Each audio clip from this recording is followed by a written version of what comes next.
அம்மன் 3 அம்மன் வந்துட்டு இருக்காங்க. சரி. அம்மன்மார்கள் படைவரத்தை அமர்ந்திருந்து படையேறும் தொழிலை செய்து கொண்டிருக்கின்றார். ஆமா. அப்படி அந்த தொழிலை அவர் செய்த வண்ணமாக இருக்கின்ற போது அம்மைமார்கள் மூவேர்களும் வருகின்ற போது எப்படி வருகின்றார்கள் என்றால் எப்படி அம்மா வருகின்றார்கள்? கைவளைகள் கலகலங்க, காட்சி ரொம்ப சலசலங்க,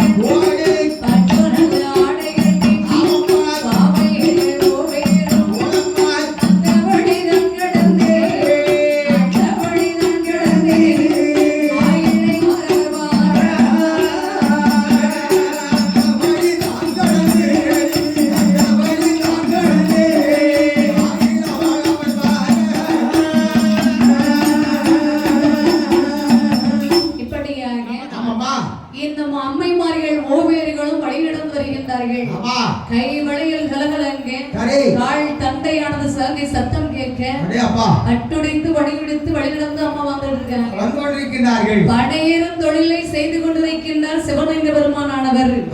அவர் ஏறிட்டு பார்த்தார், என்னடா திடீரென்று இவ்வளவு அழகான சத்தம் கேட்குது, இவ்வளவு அற்புதமான சத்தம் கேட்குது, என்ன காரணம்? படையில் இருக்கு. அம்மா கீழே பாக்குறாரு. அம்மா கீழே தாய்மார்கள் 3 பேர்களும் வருவதை பார்த்தாங்க.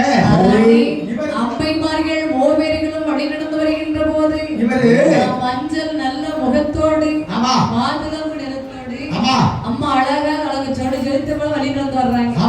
கிரீடங்கள் பலபலவென்று ஜொலித்தொழிக்க திரிசூலம் கையில் எடுத்து மூவேர்களும் வழிநடந்து வருகின்றார். பார்த்ததை இந்த சிவந்த பெருமான் மெய் மறந்து நிற்கின்றார். அவருக்கு ஒன்றுமே தெரியல.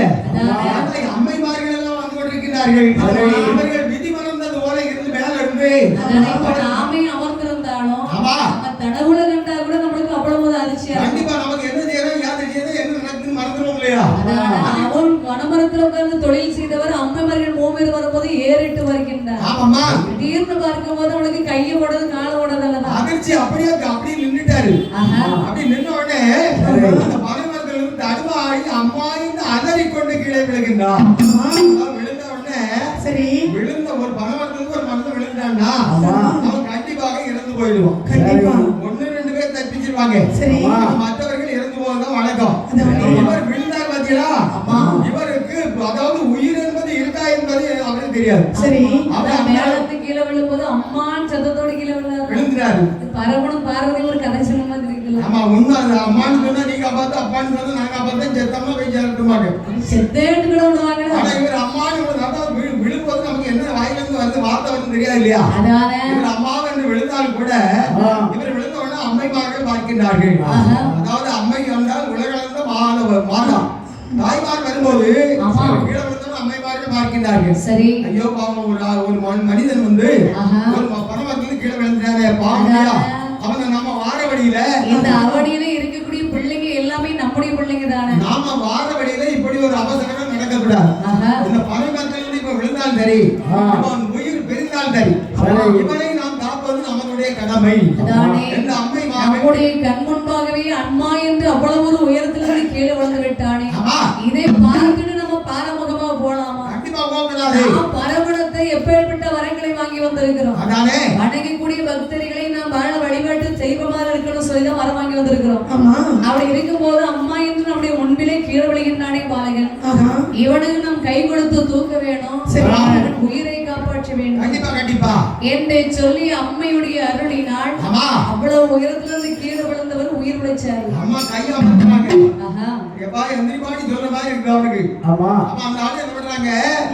அப்படியே எழுந்து உட்கார்ந்துருக்காங்க. எழுந்து உட்கார்ந்து இவருக்கு ஒண்ணுமே புரியல. என்ன ஆச்சு நம்மளுக்கு? இவ்வளவு பெரிய பலமாக கீழே விழுந்திருக்கோம். 3 பெண்கள் நின்று கொண்டிருக்கிறார்கள். நம்ம உயிரோடு இருக்கிறோமா அப்படின்னு சொன்னோம். இவருக்கு ஒரு பெரிய அதிர்ச்சி. இவருக்கு ஆச்சரியம், நாம செத்துருவோம்னு நினைச்சோம். இருந்தாலும் இந்த அம்மா மாதிரி பார்த்தோன்னே தன்னாவே கையெழுத்து கும்பிடுகிறார். அம்மா தாயே, அம்மா படையிலிருந்து கீழே விளைச்சிக்கிட்டம்மா அப்படின்னு யாரை பார்த்தாலும் கையெழுத்து கும்பிடணும்னு தோணதான் கூட தோணும். தாய் அதாவது அம்மா வந்ததுக்கு கும்பிடான்னு தோணாம இருக்காது இல்லையா? ஏன்னா சிலர் பார்த்தாச்சுன்னா அடிக்கணும் போல தோணும், சிலர் பார்த்தாச்சுன்னா கும்பிடணும் போல தோணும், சிலர் பார்த்தாச்சுன்னா பேதனம் போல தோணும்.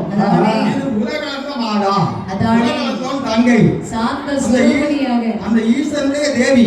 3 பேர் வந்துட்டு இருக்காங்க. பார்த்தோம்னா தன்னை அறியாம கை எடுத்துட்டு போயிட்டா. அம்மா தாயை நீங்க எல்லாம் யாரம்மா அப்படின்னு கேட்டாரு.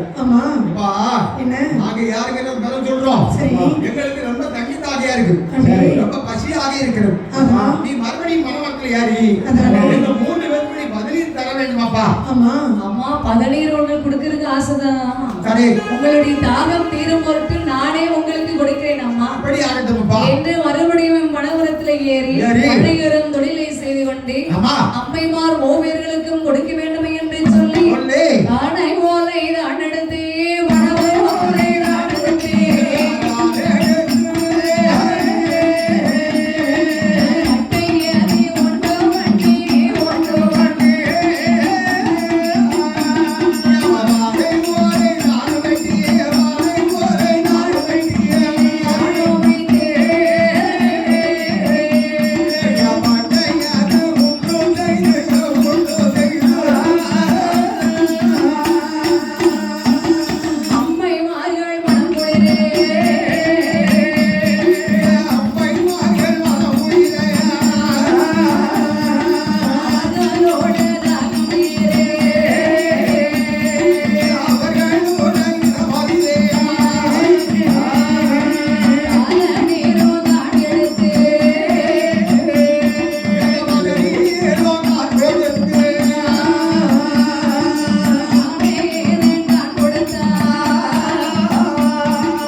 இவருக்கு சந்தோஷம் தாங்க முடியல. நம்மட்டு வாய் விட்டு அம்மா கேட்டாங்க. நம்ம செத்து படுத்திருக்கோம். ஆமா, நம்ம தாய்மார்கள் தான் ஒருவேளை காப்பாத்திருக்கலாம். சரி சரி, என்ன இருந்தாலும் சரி, நம்ம உயிரோட வந்து அது பெரிய புண்ணியம். ஆமா, அப்படின்னா நம்ம முதல்ல என்ன செய்யணும்? அம்மைமார்கள் பதினி கொடுப்பதற்கு அறையில இருந்து பதினி எடுத்துக்கிட்டு சரி மட்டை ஓலை வெட்டி கீழே போடணும். அப்படின்னு சொல்லி மணமக்கள் யாரி கொஞ்சம் மட்டை ஒரு 3 பட்டை வர மாதிரி பணவாரி வெட்டியாச்சு. வெட்டி கீழே போட்டு இந்த பதவி இறக்கிட்டு கீழே வர்றாரு. வந்த உடனே இவருக்கு மனசுக்குள்ள பெரிய ஒரு சந்தோஷம். அதாவது யாராக இருந்தாலும் ஒரு கால் இல்லாத முடவருக்கு கால் கிடைச்சா எவ்வளவு சந்தோஷமா இருப்பான். கண்ணுதையாத ஒருத்தருக்கு திடீர்னு கண் பார்வை கிடைச்சா எவ்வளவு சந்தோஷப்படுவாரு. இறந்து பிழைத்த வரைக்கும் எவ்வளவு பெரிய மகிழ்ச்சியா இருக்கும் பாருங்க. அம்மாவுக்கு அழகா பட்டையை பிடிக்கிறாரு. அது சந்தோஷம் தாங்க முடியல. பட்டையை பிடிச்சி தாய்மார்கள் 3 பேர் கையிலே 3 பட்டையை கொடுத்தாச்சு. கொடுத்து அப்படியே 17 கொடுத்து கொண்டிருக்கிறார். பட்டையில 17 குடிப்பதும் ஒரு ஆசைதான். அது வாசம் இருக்கும், மனசும் ரொம்ப அற்புதமா இருக்கும். இந்த 17 தாய்மார்களுக்கு வேண்டும் கொடுக்கின்றார். அம்மா அந்த காலத்துல எல்லாம் 17 இறங்கி வந்தாங்கல்ல, வழியில போகக்கூடிய வரவங்கெல்லாம் வரவழைத்து கொடுப்பாங்கல்ல, 17 சாப்பிட்டு போங்கன்னு சொல்லி. உண்மை. இந்த காலத்துல 17 கொடுப்பாங்க.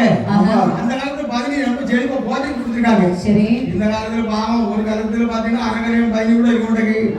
ஆமா, அந்த 17 யாரு கீழே வந்து மறுபடியும் எடுத்து கீழே வந்த போயிடும். பிறகு அதுக்கப்புறம் போய் இருந்தா தான் பார்க்கணும். இந்த 17 கொடுக்க முடியாது. அதனால இப்ப எல்லாம் காசு கொடுத்துட்டு இருக்காங்க. சரி, அப்போ 17 தாய்மார்களுக்கு கொடுத்த போது 17 அழகா குடிச்சாங்க. அவங்களுக்கு ரொம்ப சந்தோஷம். பரவாயில்ல, நம்ம பிள்ளை நம்ம சொன்ன உடனே அவன் கேட்டு மணமக்கள் யாரி 17 இறக்கும் நமக்கு கொடுத்தானே, அம்மாவுக்கு மனம் ஆகின்றது. மூவேர்களுக்கு கொடுக்கின்றார், பட்டை உடைத்து 17 அருந்து முடியாது கொடுக்கின்றார். பட்டையிலே 17 கொடுக்கும் போது மூவேர்களுக்கும் வயிறார சாப்பிடுகின்றார்கள். வயிற்று பசியும் ஆறிச்சு, தாகமும் தீர்ந்தது. அம்மா பசி அமர்த்தா நம்ம யாராலையும் முடியாது. ஆனா ஒரு பாசத்தோட நம்ம கொடுக்கின்ற பொருள் அதான் சொல்லுவாங்க. ஆடி மாதத்துல கூழ் ஊத்துவாங்க. கூழ் ஊத்துனா அந்த கூழ பிடிக்கின்ற தாயானவர்களுக்கு மன மகிழ்ச்சி. அவளுடைய நிறைவு ஆக உலகம். உலகத்துக்கு நம்மளால படி அளக்க முடியுமா? முடியாது. அவங்க நமக்கு படி அளக்கணும். ஆனால் அந்த 17 நினைத்த அம்மாமார்களுக்கு ரொம்ப சந்தோஷம். அப்ப நல்ல சந்தோஷத்தோட மூவேருக்கு சந்தோஷம் தாங்க முடியாது. ஆமாப்பா, இப்போ நம்ம ஒரு மானிடனா இருந்தாலும் ஒரு சந்தோஷத்தோட இருக்கிறோம்னு நினைச்சேன்.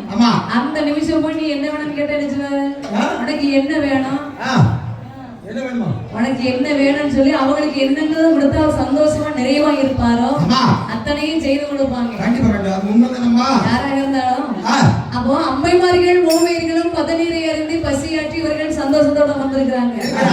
ஆனா இந்த சிவனந்த பெருமாளானவர் இருக்கும்போது மூவேர்களும் பதநீர் இருந்த சந்தோஷத்தோடு நம்முடைய மைந்தனை எப்படியாவது வாழ வைக்கணும் என்று இவருக்கு வரம் கொடுக்கின்றார்.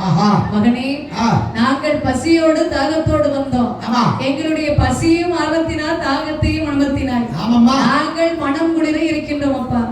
நாங்க 3 பேர்களும் எப்படி மனம் குளிர இருக்கிறோமோ அதே போலாக நீயும் வாழ்ந்து வரக்கூடிய சமயத்துல நீ மனம் குளிர வாழ்ந்து வருவாய்.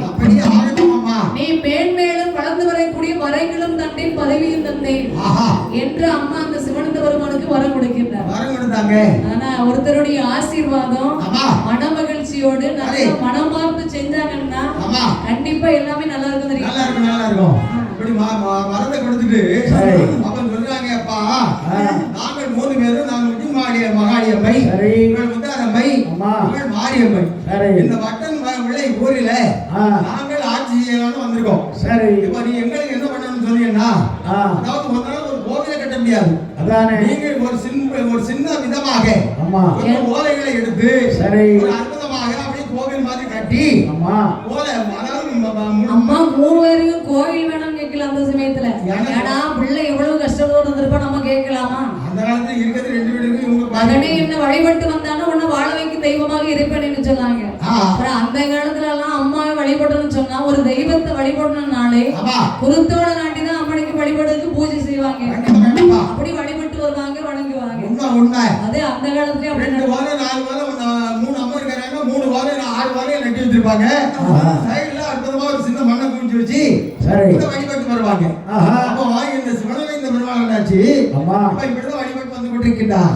இப்ப கொஞ்ச காலம் ஆகி கொண்டு போய் கொண்டிருக்கின்றது. அப்போ யாராக இருந்தாலும் தனிமையில் இருக்க முடியாது.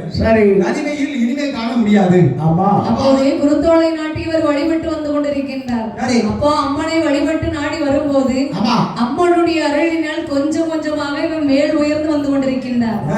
தொழிலிலும் சரி, இவர் உள்ளத்திலும் சரி, வீட்டிலும் சரி மேலுமையாக வழிவந்து வருகின்றார். அம்மனுடைய அழிவினால் வளர்ந்து வருகின்ற போது முதல்ல அவர் குருத்தோலை நாட்டினாரு. அதுக்கப்புறம் ஒரு சின்னதா ஒரு குடிசை ஒன்று அமைச்சாரு. இப்படி அம்மனுக்கு வழிவிடைகள் செய்து வழிபட்டு வந்து கொண்டிருக்கிறார். அப்படியே ஆலயம் அமைத்து ஓவியர்களும் வழிபட்டு வந்து கொண்டிருக்கின்றார் சிவனந்த பெருமான். அப்படி இருக்கும் போது இவர் வளர்ந்து வருகின்ற போது பக்குவ வயது எட்டுகின்றது. ஒரு மனிதன் எவ்வளவு நாள் தான் தன்னந்தனியாக வாழ்க்கையை நடத்த முடியும்? அதானே நமக்குன்னு ஒரு வாழ்க்கை துணை ஒன்று வேண்டும். ஆமா, வாழ்க்கை துணை ஒன்று இருந்தால் தானே நம்ம வாழ்க்கையை முழுமையாக வாழ்ந்து முடிக்க முடியும். கண்டிப்பா. அதனால இல்லறம் என்பது நல்லறமாகும். அதுவே வள்ளுவர் சொன்ன ஒரு சொல்லாகும். என்ற சொல்லுக்கிணைந்த இந்த சிவனந்த பெருமான் என்று சொல்லக்கூடியவர் சிவகாமி என்ற பெண்ணை திருமணம் முடித்து